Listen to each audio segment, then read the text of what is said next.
Hello and welcome to Vibrant Living Diaries, the podcast where we unlock the secrets of how you can renew your inner vitality and relearn what it means to live a life with energy and purpose. I'm your host, Danielle Grodman, and I'm proudly here with the International Wellness Alliance. This alliance is home to experts across the world whose specialties allow us to cover the entire spectrum of health and wellness, and bring that knowledge to you right here on this platform. Just as a disclaimer, the stances our guests take on this podcast and the topics we cover are not representative of our individual perspectives. If you're planning on making any lifestyle and/or health changes based on what we cover here, please consult your main medical wellness practitioner to find the best next steps for you to take on your wellness journey. Let's begin. Today we have the privilege of hosting Jennifer Regular. She has a diverse background spanning psychology, shamanic practices, and energy therapy, as well as over 2 decades of emotional healing and intuitive guidance. She is a public speaker, writer, and as we'll hear from in just a moment, identifies as a soul illuminator, a guide who helps individuals on their journey to unlock their deepest passions and embrace a purpose-driven life. As most of us know, the hustle of life often leaves little room for self-reflection and awareness. Jennifer believes that spirituality is not just a practice for a brief pause of mindfulness, but a foundational element of keeping our souls intact and resilient. Jennifer's work utilizes energy therapy to address subconscious stressors stored in the tissues and restore harmony at the physical, emotional, and spiritual level. Her work is a testament to her belief that everyone can discover their true passions and delves deep into these concepts via her work with Lighting the Path. She's committed to supporting souls on their journey to self discovery and healing, to find ways to weave their innermost passions into their work and daily lives. So, whether you're a working professional feeling lost in the grind, or someone on the cusp of discovering your passion, Jennifer is here to share her insights on how you can discover your innermost authentic self and how to translate that into a balanced life. So, without any further introduction, Jennifer, thank you for being on here. Welcome. Oh, thank you so much, Danielle. This is amazing. I'm so excited for this. So am I. I think the way that I want to kickstart this is by asking, why did you initially get into this line of work? What initially brought you to this moment? Yeah, well, it's interesting you mentioned the line because it definitely wasn't linear.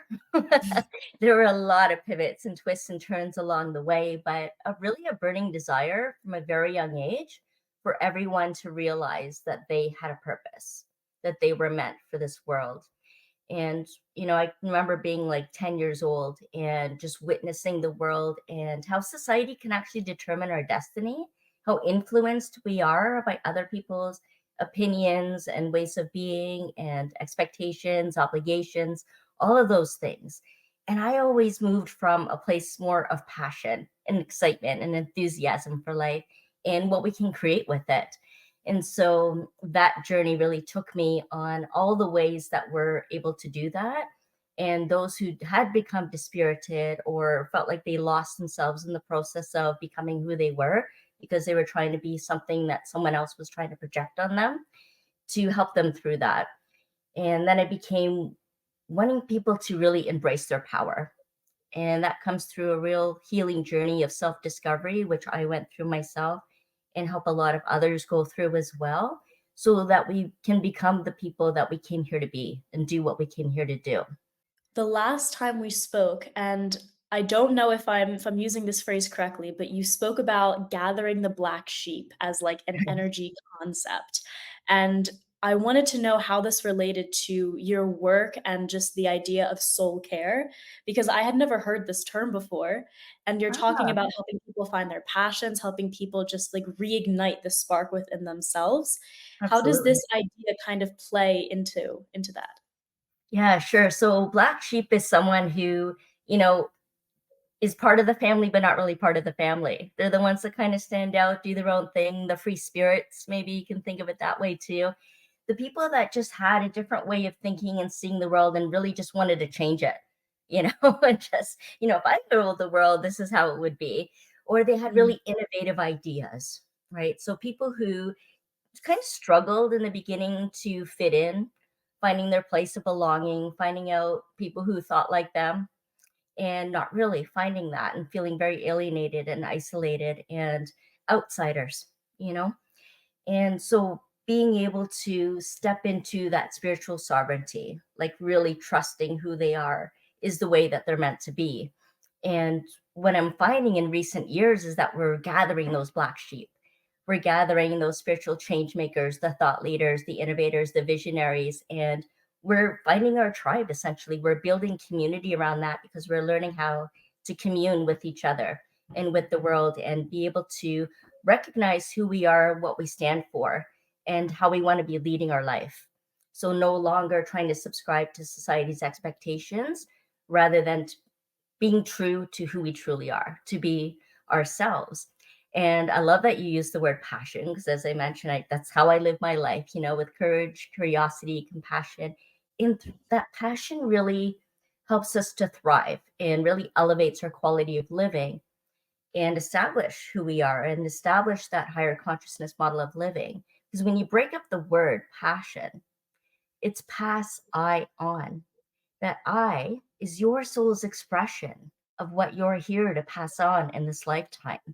And so that's the fuel I want us to be living by rather than that fog that's really dense and heavy and an acronym for fear, obligation, and guilt. That's no way to live, and that can really affect our quality of living. Definitely.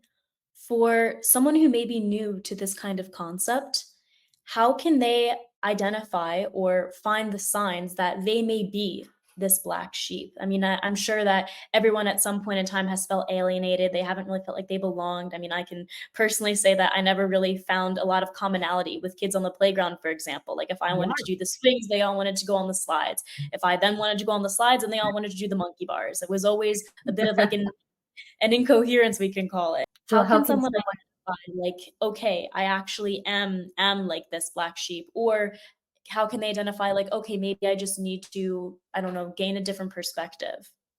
I think it's comes from a resonance. You mentioned about that energetic kind of quality, that energetic concept that you have this inner knowing that you're just like, yeah, yeah, I can relate to that. I resonate with that. So it's not really necessarily a conscious thought. You might see something or be around people where you feel more alive, for example. One time I saw a quote that said, "You weren't born to fit in, you were born to stand out." I'm like, wow. There was just something that kind of gave that moment of pause to reflect and like that aha moment that makes sense to me. And I think it's important too to recognize when we're out of alignment, right? So, like when we're feeling drained or overwhelmed, or we're disconnected from ourselves or from source or a higher power, really what we plug into for our source of power, to be really conscious of that, whether it's other people's opinions, employers' expectations, our partner's needs and wants, maybe we're a caregiver. What source are we tapping into or plugging into to give us life, to give us that juice, to motivate us, to give us that energy? We can also become disconnected from our vision.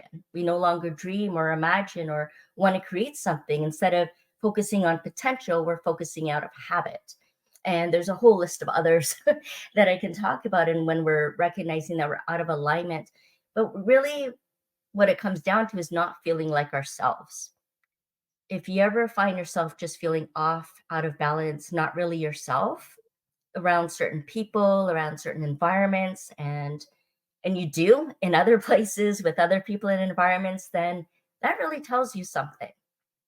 It really matters who we surround ourselves with, where we're living, where we're working, how we're serving, really affects who we are and how we express ourselves out in the world.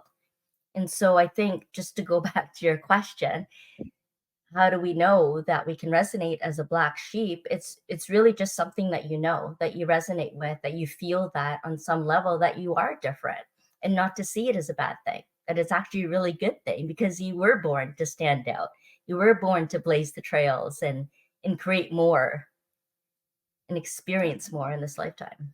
When I think about this, and I really like that you touched on how in society we're told that you should fit in. You have to conform to a mold, you have to conform to a certain standard. Like if you don't do X, then you're wrong. If you don't follow Y, then you're wrong. And we're brought up with all these different ideas telling us about how we should live our lives and how we should be saying this and we shouldn't be saying that, because if we say that, then we're weird and people are going to judge us. And there's so much judgment and there's so much fear of judgment. And you hit on the fact that because of all this, people may lose sight of their vision. So Yes.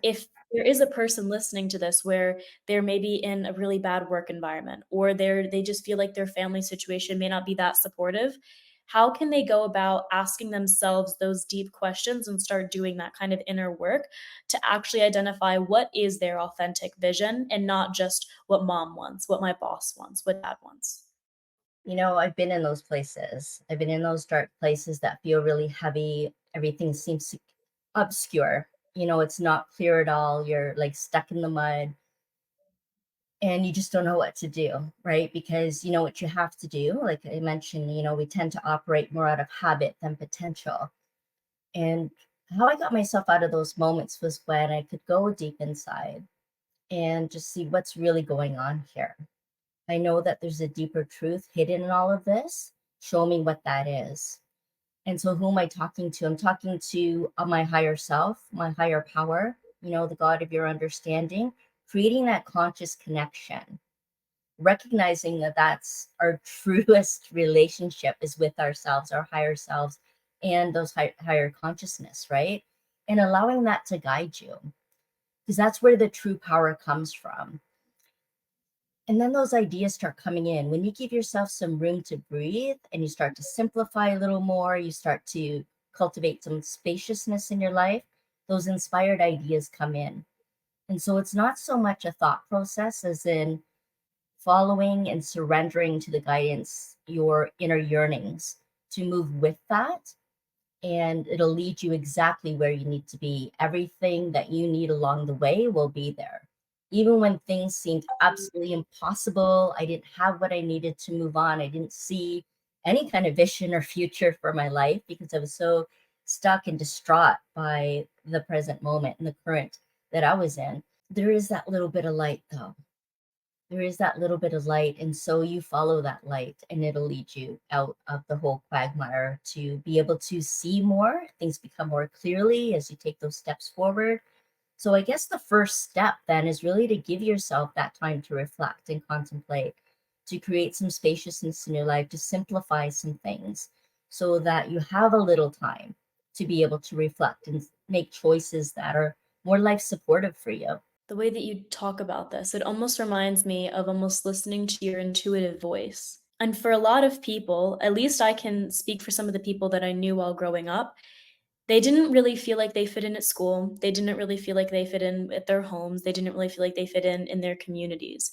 So for someone that maybe doesn't feel like they fit in anywhere and they have never really felt this sense of safety or this sense of belonging, it's going to be hard for them to identify what community do I fit into. Some people feel like they fit into no community, and therefore it makes it really hard for them to start to hone that intuitive voice.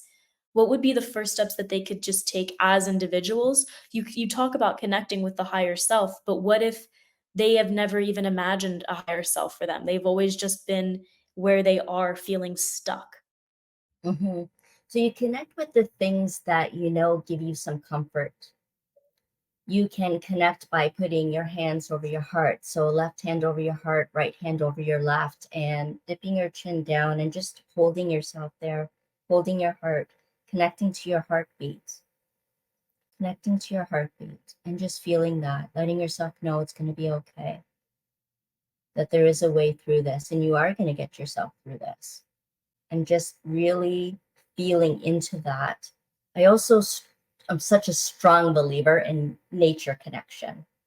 And even if you don't have nature around you, maybe you're like center of the city, for example, there's still plants, there's still essential oils that give you that plant medicine. There are ways to connect in nature, whether you have an abundance of it around you or not. And that also is a great source of power and energy exchange. And you start recognizing the beauty of life and letting that transform you and transcend you beyond the mundane, right? Beyond the worries and concerns, recognizing that there is creation and a higher intelligence at work because you're noticing how those plants are going, for example, or how the animals are communicating with each other. I remember sitting with some elders, some indigenous native elders that were talking about when they used to help children in foster homes, for example. So children who became wards of the state, or their parents couldn't take care of them, or they didn't have parents, or they were disowned, or and not feeling connected, not feeling like they belonged anywhere, right? And the elders spoke about how to connect with the sun and the stars and the moon, and that's your family, that the person beside you is your family.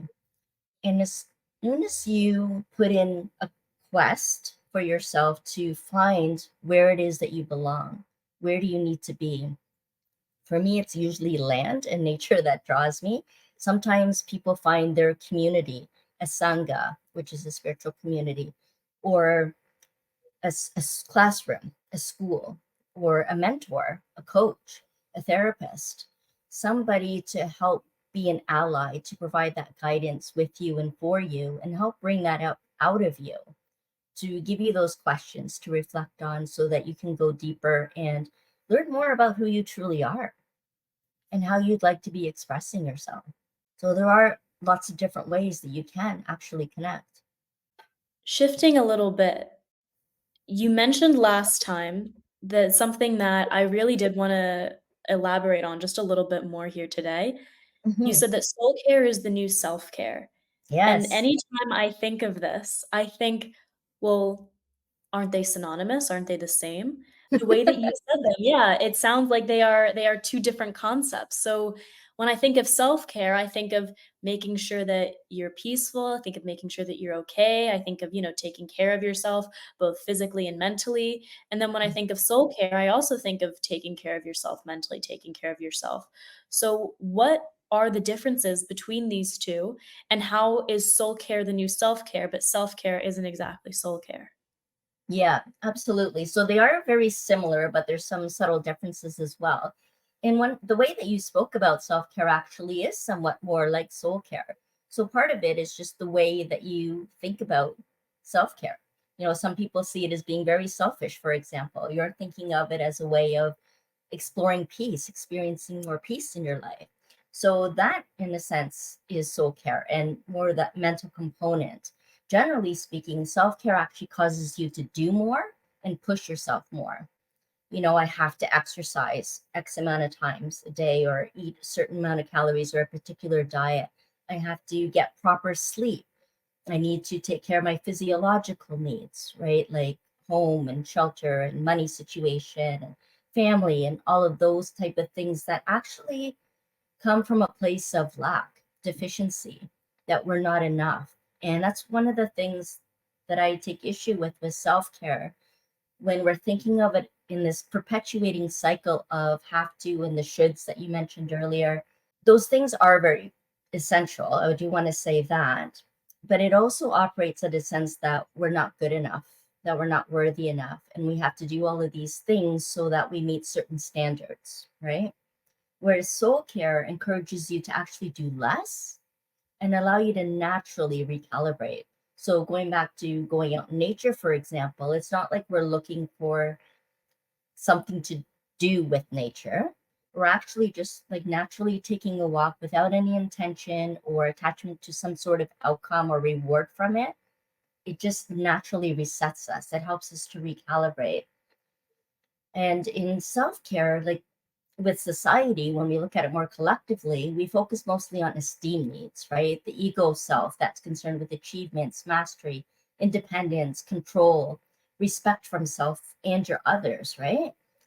And it's really a fear based motivation that drives us from not wanting to appear deficient or incompetent or be less than, which directly feeds into not feeling good enough or not feeling worthy. And in self care, we're also trying to control in some way our body's rhythms and functions, right? Through eating, exercise, sleeping. Again, all of those things are important. We do need self care. We do need to take care of ourselves and take responsibility for our health on the physical, emotional, mental, and spiritual levels.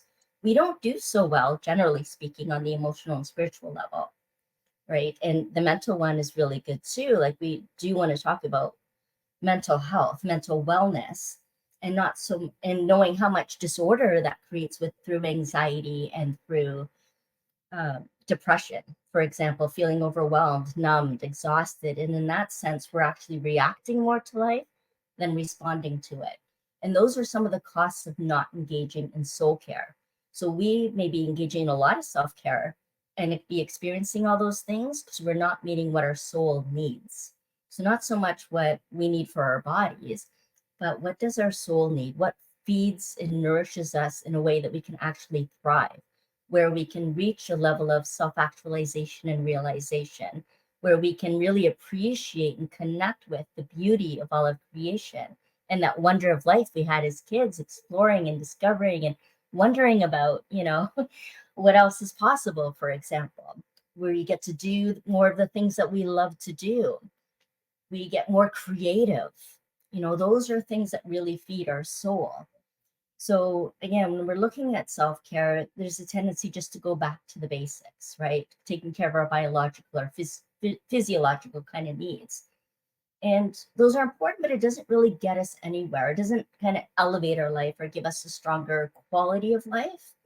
Because when we start going up, we get knocked down if our spirit isn't intact, our core essence, that free spirit. It's a motto on my website actually, to free your spirit to direct the life you're meant to live, because we often disregard that quiet inner voice inside that wants to guide us, that wants to go out, explore, and have these questions about life. No, we can't do that right now. We got to do this. And so it becomes a self-perpetuating cycle. But in soul care, we actually get to tune in. We're tuning into our natural rhythm. So we're not doing anything other than tuning in and then remembering our core essence. Because in shamanism, I'm a shamanic practitioner as well, there's dismemberment that happens. We become fragmented, we get pulled in many different directions, we leave parts of ourselves in other relationships or places or organizations, workplaces that we've been to.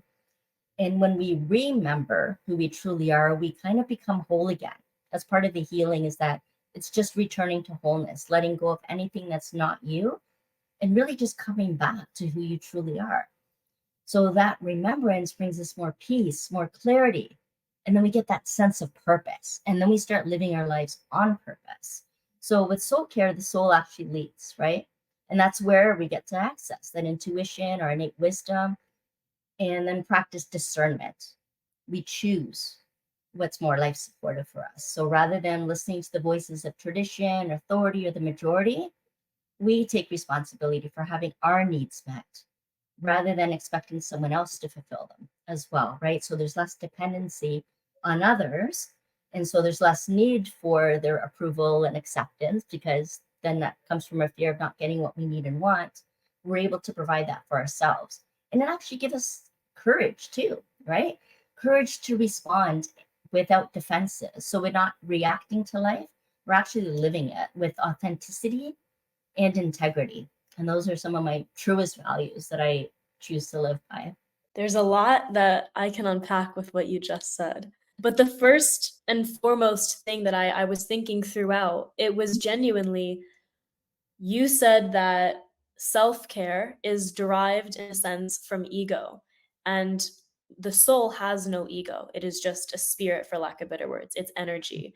Uh-huh. So if someone is trying to engage in soul care and not self-care, how can they detach the ego when the ego for many people, it is their whole identity. It is their sense of self. They can only think like, well, it only makes sense that I do this because me. How can they detach themselves from themselves to help themselves raise, if that makes sense?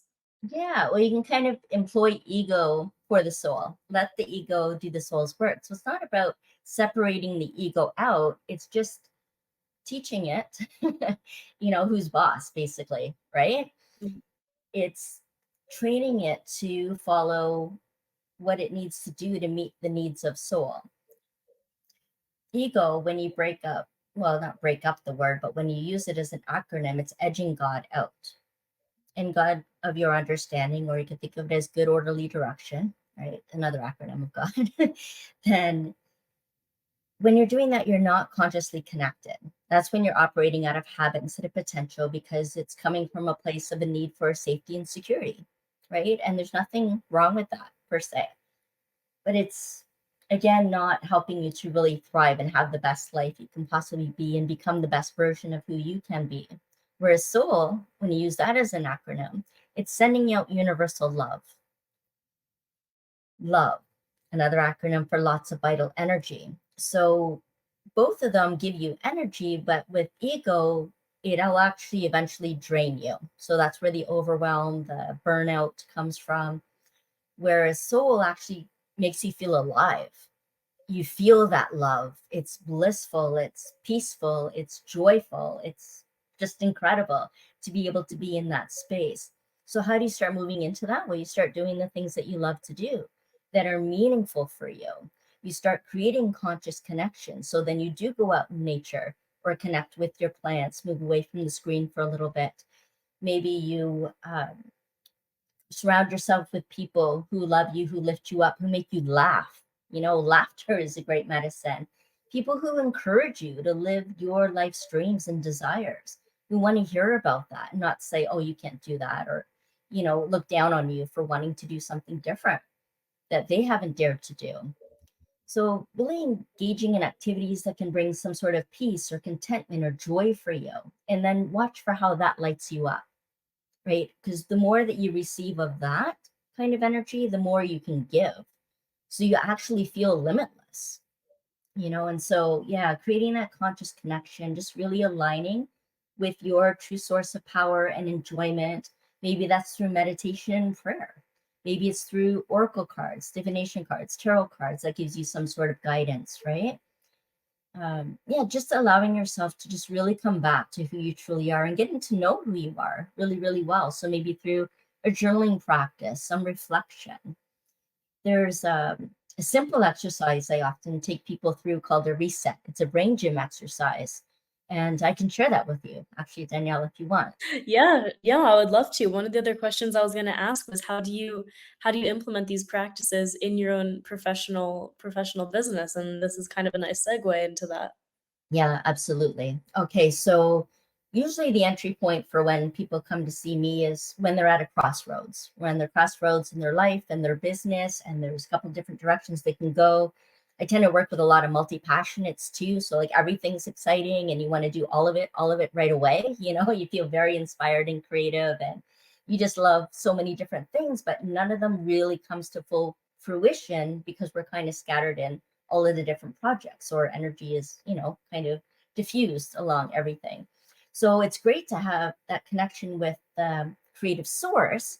You also want to have yourself moving and really concentrate your energy in a particular way so that you can focus it, and which it becomes magnified, which means that you can also amplify who you are and your message through that. And so, one simple way is to be able to just reset, right? Just take a sacred pause for a moment, have that power in the pivot, right? Not to get overwhelmed by all these different choices. Am I moving in the right way? Am I making the right choices? Just taking a pause, finding power in the pivot, and doing this little reset, for example. So, you would place your right hand over the top of your head, which some would know as the crown chakra. This is your connection with the divine, your higher self, the cosmic intelligence. And you're only here for 10 seconds. And usually, if you take a nice inhale fully and then a nice exhale fully, that's about 10 seconds. 5 seconds to inhale, 5 seconds to exhale. And then you switch with your left hand over the top of your head and you do that again.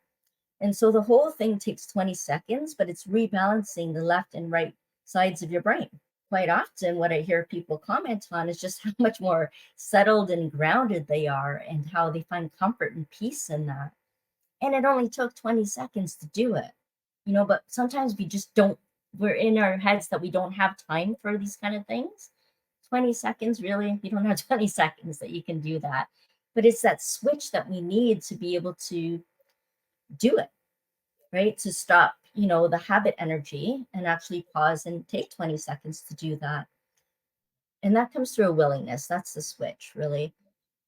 And so you can do that. And if you want to add to that, you can bring more attention to your breath. You can add an affirmation to that if you'd like to, or some kind of mantra and add that to it.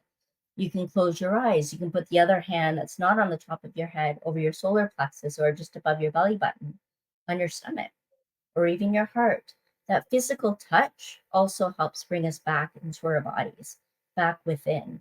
And it's really important to stay internal and face externally. Then we don't get swept away by all the currents and other things that are going on there. You talk about the professionals and how they feel like they're grounded even just after 20 seconds.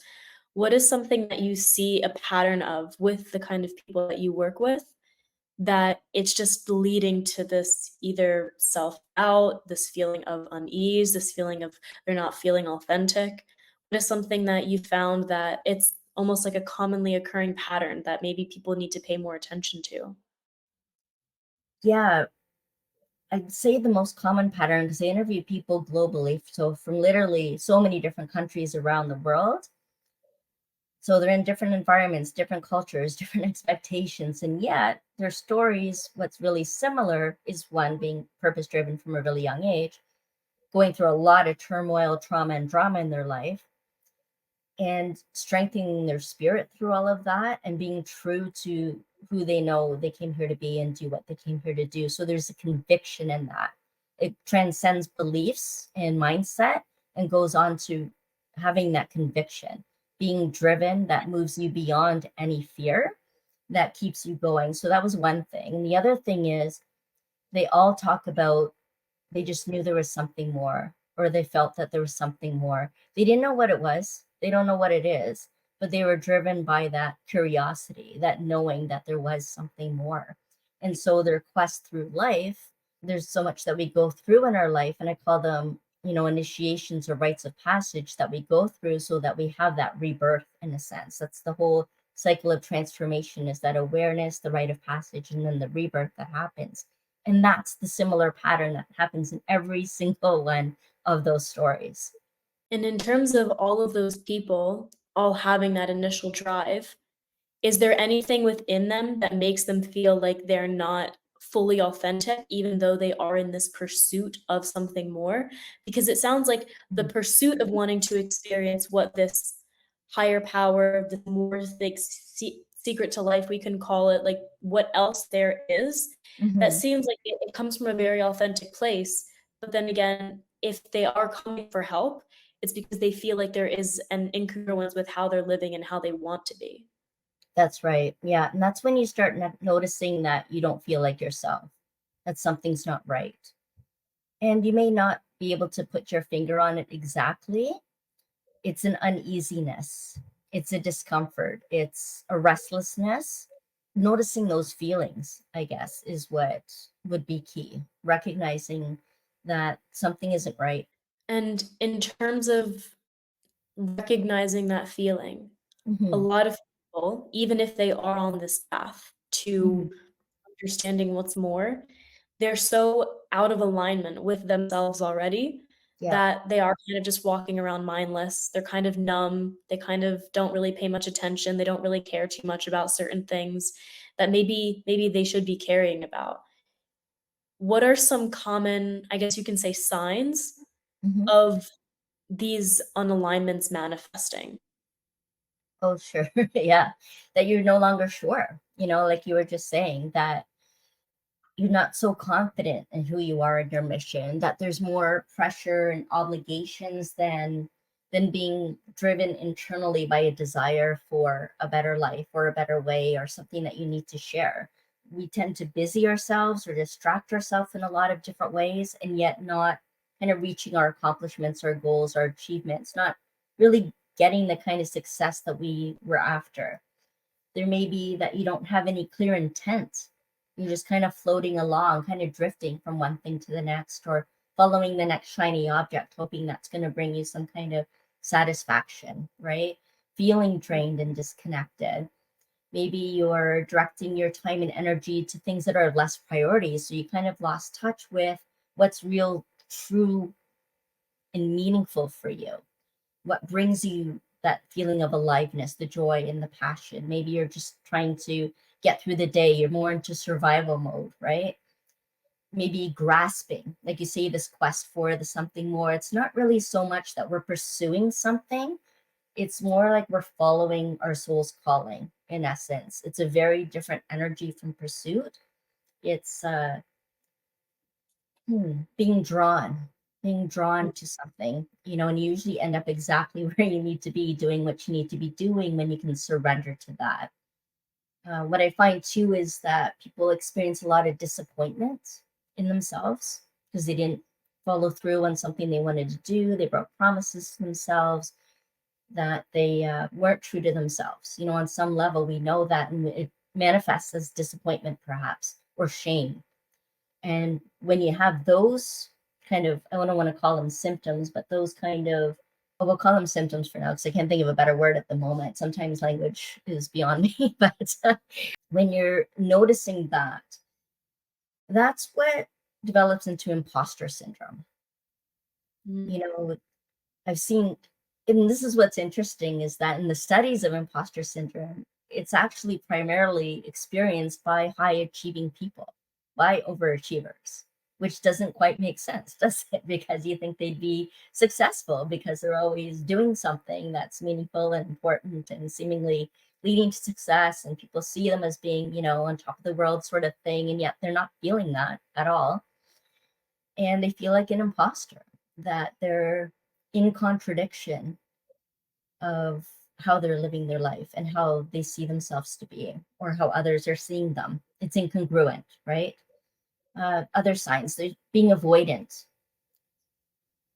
maybe withdrawing, or feeling resentment towards others, right? Because they don't get you, or they're not understanding who you are, where you're coming from. When you're not living in alignment with your values, again, if we are living in alignment with their values, or even know what they are, then that puts us on the right path and moves us in the right trajectory, in the right direction. And then we can really be authentic and in integrity with who we are and what we came here to do. But when we're withdrawing, feeling resentful, feeling avoidant, then we're not living in that kind of alignment. And like I mentioned before, then we're just reacting to life rather than responding to our needs or the needs of society or who we're in service to. So a lot of people that I work with are feel like that sense of service. It's more an active service rather than an active ego that they're operating from. I've seen a lot of Mm. depression, anxiety, physical ailments, disorders. When I worked in social services, it's great work that we're doing, but pretty much everybody there was on medication for dealing with anxiety or depression, or we're off on workers' compensation because when we're caring so much for other people and really taking responsibility for their lives, we kind of neglect our own needs and wants and desires. And then we start to fall apart mentally, physically, emotionally, and spiritually. We become exhausted, we become frazzled. There may be blocks that are created because we're not paying attention to them, right? Those mental and emotional blocks. And that's what can create like that numbness or exhaustion. And that exhaustion, that depression is really a resistance to life, not really feeling our potential, right? Because there's so much that's being contained, for example. And I've heard recently too that really made me think is how self-doubt can cause burnout.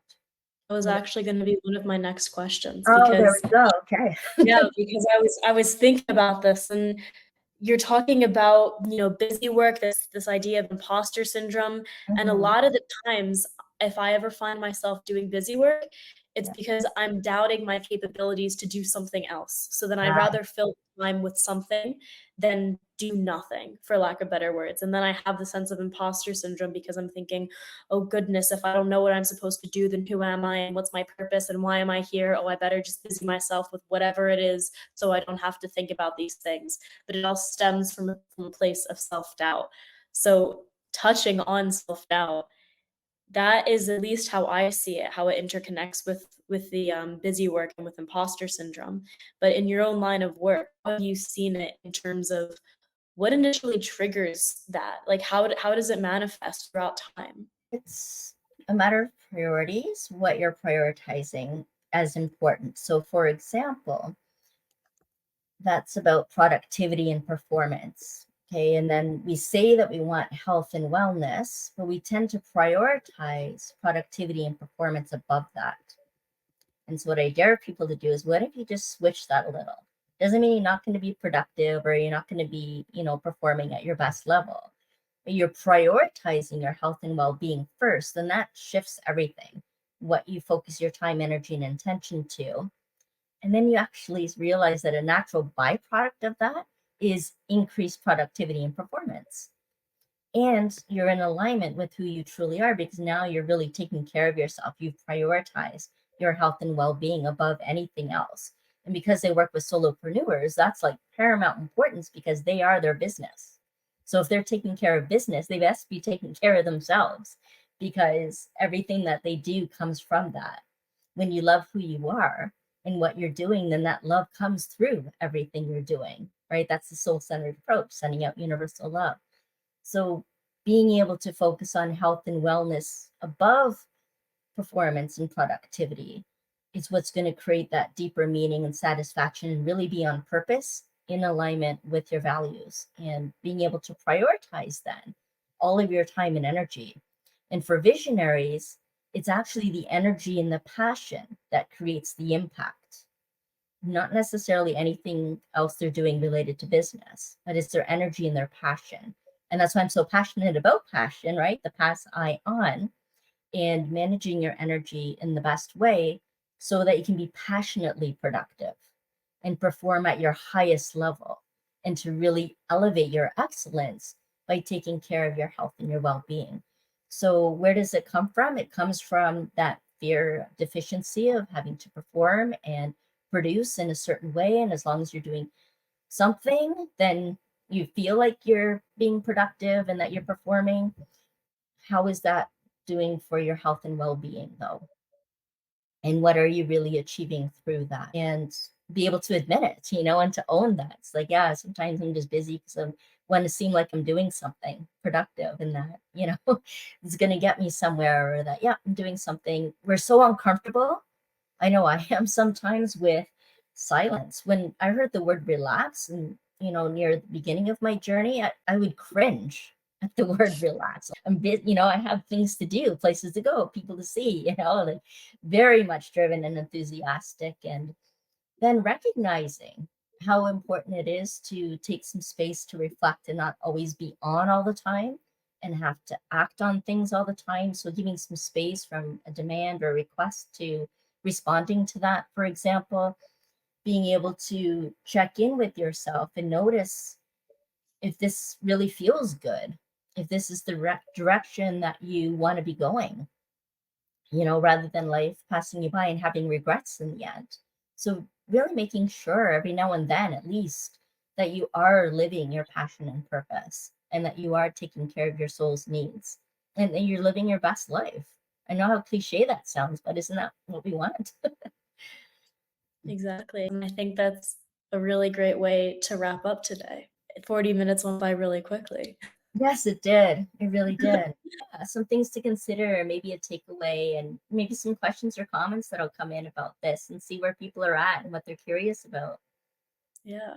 If you could end with just giving either your best or the most transformative piece of advice that you've received or that you've given someone else and you've seen how that helped them in their journey to the audience, what would that be? Well, it's my motto, really, and that's to free your spirit to direct the life that you are meant to live.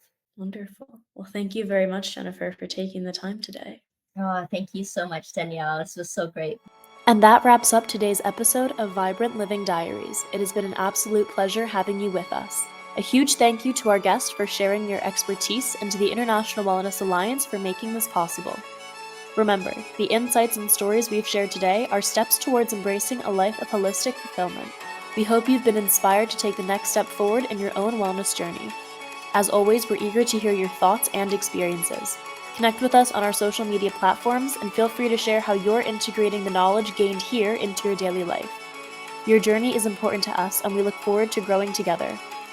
I'm Danielle Grobman and can't wait to continue this journey with you in our next episode. Until then, keep exploring, stay curious, and embrace the vibrant life you deserve. Speak soon.